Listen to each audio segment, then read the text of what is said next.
সকলকে জয় যিশু। সঙ্গে সঙ্গে সকলকে এই শুভ সকালে সকলকে সুপ্রভাত। আর আমি বিশ্বাস করি যে আপনারা প্রত্যেকে সুস্থ রয়েছেন। আর সত্যি এই শুভ সকালে আমরা ঈশ্বরের চরণে, আমরা ঈশ্বরের সান্নিধ্যে, আর সত্যি আমরা কেউ অটোমেটিক ঈশ্বরের কাছে আসতে পারি না। ঈশ্বরের আহ্বান, ঈশ্বরের ডাক, ঈশ্বরের মনোনীত ছাড়া আমরা কেউ আসতে পারি না। আর সত্যি ঈশ্বর আমাদেরকে দয়া করেছেন, আর সত্যি সেই জন্যই ঈশ্বরের বাক্য নিয়ে আমি আপনাদের কাছে আসতে পেরেছি। আর এই শুভ সকালে ঈশ্বরের যে বাক্য আমি আপনাদের কাছে বলবো, আর সেটা আমরা বিশেষ করে যারা প্রচারক রয়েছি, যারা আমরা প্রচার করছি, আর আজকে আমাদের জন্য এই বাক্যটি। আর সত্যি বিশেষ করে যারা আমরা এই সোশ্যাল মিডিয়া প্ল্যাটফর্মে যারা আমরা প্রচার করছি, আর সত্যি আমাদের জীবনে আমরা জানি যে এই রকম অনেক বাধা সৃষ্টি হয়। শুধু এই সোশ্যাল মিডিয়াতে নয়, যারা আমরা গ্রামে, শহরে, অঞ্চলে, গলিতে যারা আমরা প্রচার করছি, আমাদের প্রত্যেকের জীবনে এইরকম সমস্যার সৃষ্টি হচ্ছে। আমাদেরকে অনেক বাধা দেওয়ার চেষ্টা হচ্ছে। প্রিয় ভাই বোন, এই বাধা সৃষ্টিটা শুধু আজকে নয়, সেই যিশুর সময় থেকে। মনে রাখবেন। আর সেই বাধা কেমন হয় দেখবেন, যখন আমরা এই সোশ্যাল মিডিয়াতে বিশেষ করে যখন আমরা প্রচার করি, আর আমাদেরকে সেই বাধা দেবার জন্য আর বাইবেল থেকে সেই বাইবেলের পথ তারা তুলে আমাদের সান্নিধ্যে তারা দেখায়, আর আমাদেরকে সেই বাইবেল পথ দেখিয়ে আমাদেরকে ভ্রান্ত করার চেষ্টা করে। আর এরকম বাধাতে আজকে অনেক প্রচারকেরাও আজকে প্রচার তারা বন্ধ করেছে। কিন্তু না, আমরা যেন ভুলে না যাই যে এই রকম বাধা স্বয়ং প্রভু যিশুর জীবনেও এসেছিল। কিন্তু স্বয়ং প্রভু যিশু তিনি কি করেছিলেন, আর যদি আমরা সেই বাইবেল থেকে দেখি, আমরা দেখতে পাই সেই মথি লিখিত সুসমাচার তার 4 অধ্যায় 6 পদ যদি দেখি, আমরা দেখতে পাই যে তুমি যদি ঈশ্বরের পুত্র হও তবে নিচে ঝাঁপ দিয়া পড়ো।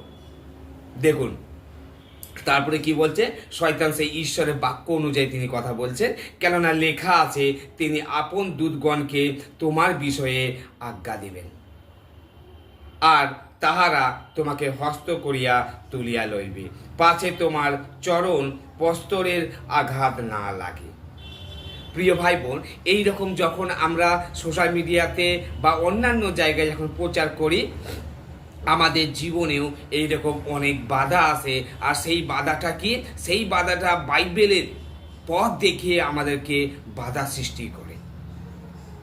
কিন্তু হ্যাঁ, তখন আমাদের কি করা উচিত? আর তখন আমাদের সেটাই করা উচিত স্বয়ং প্রভু যিশু যেটা করেছিলেন।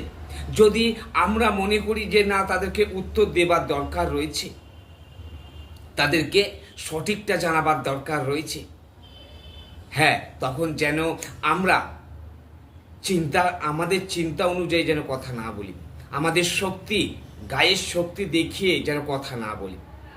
স্বয়ং প্রভু যিশু যেটা করেছিল, আমাদের সেটাই করা দরকার।